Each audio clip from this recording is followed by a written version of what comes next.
আজকে এই দুরবস্থা থেকে পরিত্রাণ পাওয়ার জন্য মমতা ব্যানার্জি সত্যিকারের অর্থে বাংলার মানুষের যদি ভালো চাই, ইমিডিয়েট আমি চাইবো অল পার্টি মিটিং ডাকুক, সমস্ত রাজনৈতিক দল আসুক। কে কি মত দিচ্ছে দেখার দরকার নাই, আমরাও যাব। ইন্ডিয়ান সেকুলার ফ্রন্ট মত দেবে যে বাংলার মানুষকে হয়রানি বন্ধের জন্য মমতা ব্যানার্জি যা ব্যবস্থা গ্রহণ করবে অ্যাজ চিফ মিনিস্টার আমরা সেটাকে সমর্থন দেব। বাংলার মানুষের হয়রানি বন্ধের জন্য মমতা ব্যানার্জি মুখ্যমন্ত্রী হিসাবে যা পদক্ষেপ নেবে, মমতা ব্যানার্জির পশ্চিম বাংলায় সব থেকে বড় সমালোচক বিরোধী নওশাদ সিদ্দিকী আইএসএফ, তার ক্ষেত্রে মমতা ব্যানার্জিকে সমর্থন দেব আমরা। কেন? আমার বাংলার মানুষের আগে হয়রানি বন্ধ করতে হবে, এটা করুক মমতা। দ্বিতীয় হচ্ছে বিধানসভায় বিল পাস করুন, প্রস্তাব নিয়ে আসুক বিধানসভা ডেকে একটা নিন্দা প্রস্তাব করতে হবে। কি নিন্দা প্রস্তাব? যে নির্বাচন কমিশন এই রকম ভাবে এই যাদের 4 ভাই তাকে 6 ভাইয়ের নোটিশ, যার নামের একটা শুধু ফুল স্টপ ছেড়ে গেছে তার নামে নোটিশ, খাতুন থেকে বেগম হয়েছে তার নামের নোটিশ, বিবি হয়েছে খাতুন থেকে তার নামের নোটিশ, এই নোটিশ দিয়ে পশ্চিম বাংলার মানুষকে হয়রানি করছে। তাই এই অগাস্ট হাউস তথা এই আইনসভা সর্বসম্মতিক্রমে এই কাজের নিন্দা জানাচ্ছে। এই নিন্দা একটা প্রস্তাব পাস করানো হোক। আমি বিধানসভায় তৃণমূলের সব প্রস্তাবে কিন্তু আমি সাই দিই না, কিন্তু আমি আপনাদের বলে যাই, আমি এই ভাঙড়ের বিধায়ক দায়িত্বশীল নাগরিক হিসাবে বলছি, বাংলার মানুষের স্বার্থে এই প্রস্তাব যদি পশ্চিম বাংলার বিধানসভায় মাননীয় পাশ করায় তাহলে মাননীয়ার পক্ষে আমি ভোটটা দেব এবং নিন্দা প্রস্তাব আনবো। এই নিন্দা প্রস্তাবে বাংলার মানুষ যাতে বাংলা মানুষের যে নিন্দনীয় কাজ হচ্ছে সেটা বন্ধের জন্য যে প্রস্তাব আসবে সেখানে আমি ভোট প্রয়োজনে দেবো, তো আমার অসুবিধা নয়। এই নিন্দা প্রস্তাব পাস করানোর পরে কি করতে হবে?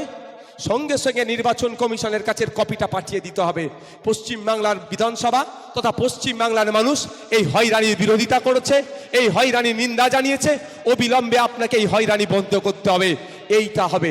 যদি নির্বাচন কমিশন তারপরেও হয়রানি করে তাহলে সুপ্রিম কোর্টে মামলাতে এর একটা কপি, নিন্দা প্রস্তাবের কপিটা সেটে দিয়ে মামলা করে দিলে, আমি আইনের বিশেষজ্ঞ যারা আছে তাদের সাথে কথা বলেছি, তাহলে সুপ্রিম কোর্ট থেকে হয়তো স্টে চলে আসতে পারে। অর্থাৎ আপনাকে আমাকেই তাড়াহুড়ো করে যে হয়রানি হয়ে যে হেয়ারিংয়ে যেতে হচ্ছে, ঘন্টার পর ঘন্টা দাঁড়িয়ে থাকতে হচ্ছে, না টয়লেটের ঠিকঠাক ব্যবস্থা আছে, না পানীয় জলের ব্যবস্থা আছে, না বসার জায়গা আছে, আমাদেরকে যে আতঙ্কের মধ্যে থাকতে হচ্ছে এটা আর থাকতে হবে না, স্টে দিয়ে দেবে সুপ্রিম কোর্ট।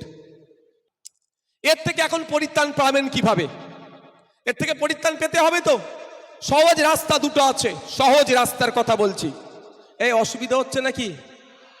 কেউ যদি উঠাউটি করেন বলেন আমি ছেড়ে দেবো। তাহলে এই পরিত্রাণ পাওয়ার দুটো রাস্তা আছে। প্রথম কথা, আপনারা মমতা ব্যানার্জি মুখ্যমন্ত্রী হিসাবে অল পার্টি মিটিং ডাকুক, যে পশ্চিম বাংলার নাগরিকদেরকে আজকে এই ধরনের অহেতুক হয়রানি করা হচ্ছে, এর একটা সুষ্ঠু সমাধান বার করতে হবে। সমস্ত রাজনৈতিক দলগুলোকে ডাকবে, নওশাদ সিদ্দিকীদেরকেও ডাকবে, যেতে হবে। আপনারা জানেন পেহেলগাঁওতে যে টেরর অ্যাটাক হয়েছিল, তারপরে কেন্দ্রের বিজেপি সরকার Narendra Damodar Das Modi all party meeting ডেকেছিল। জানেন ওখানে গিয়ে রাহুল গান্ধীজিরা কি বলেছিল? যা ইচ্ছা ব্যবস্থা নিন পাকিস্তানের বিরুদ্ধে, আমরা সমর্থন করব। তারপরে তো যে ধাই ধাই করে গুলি চালিয়েছিল আমাদের ভূমিকা সিং আর সুফিয়া কুরেশি মিলে, ওদের টিম করেছিল তো। কিন্তু তার আগে অল পার্টি মিটিং ডেকে নিয়েছিল, কিন্তু করছে মমতা ব্যানার্জি। তার পরিবর্তে প্রশ্ন করছে নওশাদ সিদ্দিকী কি করছে তৃণমূলের বন্ধুরা। তবে আপনাদের জানিয়ে রাখি মমতা ব্যানার্জি যখন রাস্তায় নেবে নাটক করছিল, একদিকে 90,000 অফিসার দিয়ে, একদিকে প্রায় 250 কোটি টাকা খরচ করে দ্রুততার সাথে এসআইআর করার জন্য মমতা ব্যানার্জি যখন রাস্তায় নেবে নাটক করছিল, তখন ভাঙড়ের বিধায়ক নওশাদ সিদ্দিকী সুপ্রিম কোর্টের আইনজীবীদের সাথে কথা বলছিল এইটা নিয়ে কিভাবে মামলা করা যায়। বলছে নওশাদ সিদ্দিকী কি করেছে, নওশাদ সিদ্দিকী এখন কি করছে। এই কথা কম বলো না। নওশাদ সিদ্দিকী এখন কি করছে প্রশ্ন করছে, আপনি তাদের উত্তর দিন।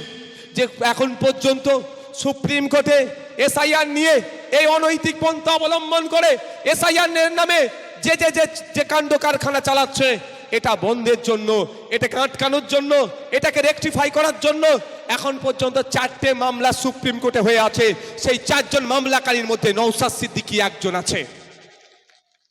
কি বলছি বুঝতে পেরেছেন? আমি দেখছিলাম আমাদের নেতৃত্বরা গতকাল রিসিপ্টটা নিয়ে লড়াই করেছে, রিসিপ্ট দিতে বাধ্য হচ্ছে। আমি শুধু বাসন্তীর জন্য নয়, ভাঙড় থেকে শুরু করে, কাকদ্বীপ থেকে শুরু করে, পুরুলিয়া থেকে শুরু করে, বাঁকুড়া থেকে, ঝাড়গ্রাম থেকে দার্জিলিং পর্যন্ত যারা হেয়ারিংয়ে যাচ্ছে সেই হেয়ারিংয়ে রিসিপ্ট দিতে হবে, এই মর্মে আমরা গত পরশু দিনে গিয়েই ওখানে নির্বাচন কমিশনের যারা আছে তাদেরকে বলেছি। যারা এখানে পরিযায়ী শ্রমিকের পরিবার এসেছেন তাদেরও আমি জানিয়ে রাখতে চাই, পরিযায়ী শ্রমিকদের স্বার্থে আমরা নির্বাচন কমিশনে গিয়ে বলেছি এইরকম ভাবে হয় না, ওরা ফিজিক্যালি এসে পারবে না। 5,000, 10,000, 8,000 টাকা মাইনে, তারা আসবে কখন, যাবে কখন, তাদের সব টাকা খরচ হয়ে যাবে। হয় আপনাদের ভার্চুয়ালি করতে হবে, অন্যথায় পরিবারের কেউ উপস্থিত হলে সেটা করতে হবে। আপনাদের জানিয়ে যাই, যারা পরিযায়ী শ্রমিক আছে, আপনার বেসরকারি সংস্থায় কাজ করেন, তাদেরকে আমি জানিয়ে রাখতে চাই, এখানে যারা বাইরে রাজ্যে কাজ করছে তাদের বাইরে থেকে আসতে লাগবে না। পরিবারের অভিভাবক বা অভিভাবিকা কেউ গেলে তারা একটা ফর্ম দেবে, সেই ফর্মটা ফিল আপ করে এবং সাথে যে পেপারসগুলো আছে সেইগুলো জমা দিলে ওই বাইরে থাকলেও তারও হেয়ারিং হয়ে যাবে। সেটাও আমরা চিৎকার করার জন্য হয়েছে। বলছে নওশাদ সিদ্দিকীরা কি করছে? কি হলো তোমাদের? বক্তব্য শেষ করে দেবো তাহলে? দেখি তাহলে বক্তব্য শেষ করে দিচ্ছি।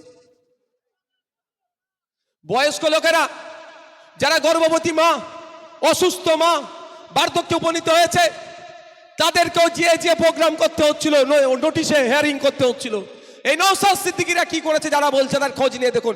এই নওশাদ সিদ্দিকীরা আওয়াজ তুলেছে যারা বার্ধক্যে উপনীত হয়েছে, যারা অসুস্থ, যারা বিশেষভাবে সক্ষম, যারা যে মায়েরা গর্ভবতী তারা আসতে পারবে না, তাদের বাড়িতে গিয়ে হেয়ারিং করতে হবে, তারও ব্যবস্থা করেছে। নওশাদ সিদ্দিকীরা কি করেছে?